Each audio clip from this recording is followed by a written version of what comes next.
आज हमारे साथ एक ऐसी शख्सियत मौजूद है जिसका राजस्थान और राजस्थान के विवादों से सदा नाता रहा है, लेकिन आज हम उस विषय पर बात नहीं करेंगे इनके साथ, क्योंकि एक और नया विवाद जो अभी देश में सुर्खियों पर चल रहा है वो है कूच बिहार को लेकर, कूच बिहार अलग राज्य की मांग को लेकर। तो स्वागत है गोवर्धन जी आपका हमारे स्टूडियो में बहुत बहुत। और आज हम आपसे राजस्थान की बात नहीं करने जा रहे हैं, आज हम आपसे बात करेंगे कूच बिहार की। वहाँ पर क्षत्रिय समाज है वो अलग से राज्य की मांग कर रहा है और लगातार आंदोलन किए जा रहे हैं और अभी एक बड़े आंदोलन की वहाँ पर तैयारी हो रही है। तो किस नजरिए से आप देखते हैं, कानून आप जानते हैं कि क्या ये जायज है उनकी मांग? देखिए, भारत में लोकतंत्र है, लोकतंत्र में अलग राज्य की मांग करना कुछ भी गलत नहीं है। भारत में आजादी के बाद अनेकों अलग अलग राज्य बने हैं और अगर कोई अलग राज्य की मांग कर रहा है एक कल्चर के नाते और कई सारे सरकारों के प्रॉमिस के नाते, या लोगों को लगता है कि हमारा अलग राज्य होना चाहिए भौगोलिक कारणों से और अन्य कारणों से, तो वो मांग वो कर रहे हैं और हर एक व्यक्ति को, भारत के नागरिक को ये मांग करने का अधिकार है। नहीं, यहाँ पर एक चीज आ रही है कि एक पर्टिकुलर समुदाय जो क्षत्रिय समुदाय वहां पर है वो अलग राज्य की मांग कर रहा है। तो क्या एक अगर समुदाय के हिसाब से राज्य बनाने पर अगर हम आए तो मेरे ख्याल हिंदुस्तान में तो सैकड़ों राज्य बन जाएंगे। देखिए, जब देश आजाद हुआ था तब जितने भी राजे रजवाड़े थे उनको ऐसा नहीं किया कि एक ही मान लो राजा का 4-5 टुकड़ों में राज्यों में दे दिया हो। कूच बिहार राज्य जब भारत में शामिल हुआ तो उस समय उसको एक ही राज्य के रूप में मान्यता मिलनी चाहिए थी और उनकी मांग इसलिए भी वाजिब है कि उनको अलग अलग टुकड़ों में बांट दिया गया था। अब वो लोग जिनका कल्चर एक जैसा है, वहाँ का उनका पहनावा एक जैसा है, जहाँ की बोली एक जैसी है, ज्यादातर एक जाति के लोग हैं, तो उनको ये अधिकार है और उस अधिकार की मांग कर रहे हैं।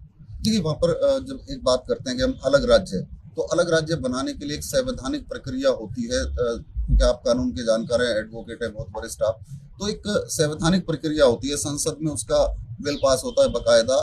तो आश्वासन के बाद भी लोग आंदोलन पर लगातार क्यों उतार हुए? वहाँ पे जो वहाँ के राजा है, राजा अनंत राय जी, वो बकायदा भाजपा में राज्यसभा के सांसद हैं, बावजूद उसके वो आंदोलन के साथ चल रहे हैं। और राजस्थान से क्या लेना देना उसका? राजस्थान से भी कुछ लोग जाकर लगातार वहाँ पर इस आंदोलन को हवा दे रहे हैं। आपको लग रहा है राजस्थान, जबकि कूच बिहार के बारे में अब पूरा देश जानता है, पूरे देश के लोग उनके साथ खड़े हैं।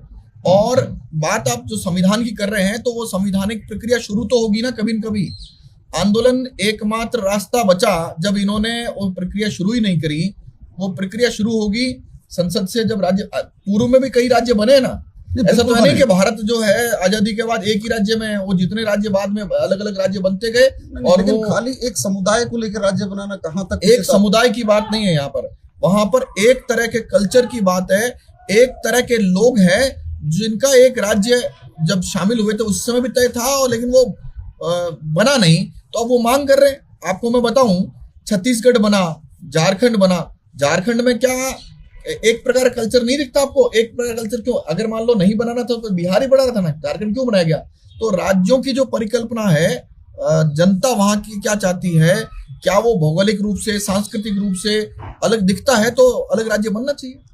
जो बांग्लादेश में चला गया उसको कैसे लेकर आओगे? देखिए, जो आजाद देश है, आज की डेट में भारत की बात करें तो वो मांग कर रहे हैं, जब जरूरत पड़ेगी तो हो सकता है बांग्लादेश ही हमारा एक राज्य के रूप में काम कराने वाला। तो कश्मीर कहाँ से आ गया आपका? कश्मीर तो आपका गया हुआ है। नहीं, गया हुआ कहाँ है? कश्मीर हमारे पास ही है।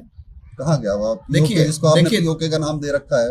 बिल्कुल आपकी बात सही है कि वो जो कश्मीर है वो गया हुआ नहीं है, आज भी हमारा अभिन्न हिस्सा है। वो अलग बात है, आज मान लीजिए किसी पड़ोसी ने हमारी कोई जमीन पर कब्जा कर लिया है, तो वो जो परिस्थितियां आएगी तो कब्जा भी वापस हमारे पास आएगा। देश आजाद होने से पहले ये पाकिस्तान, बांग्लादेश सब हमारा ही तो था, और हो सकता है आने वाले समय में आप या आपकी आने वाली पीढ़ी इसको देखे कि पाकिस्तान, बांग्लादेश भी हमारा एक राज्य के रूप में काम कर रहे हैं, या पाकिस्तान के 2-3 राज्य, बांग्लादेश के 2-3 राज्य हमारे पास होंगे। लेकिन इस बात से किसी को अपने अलग राज्य की मांग करने से कैसे रोका जा सकता है?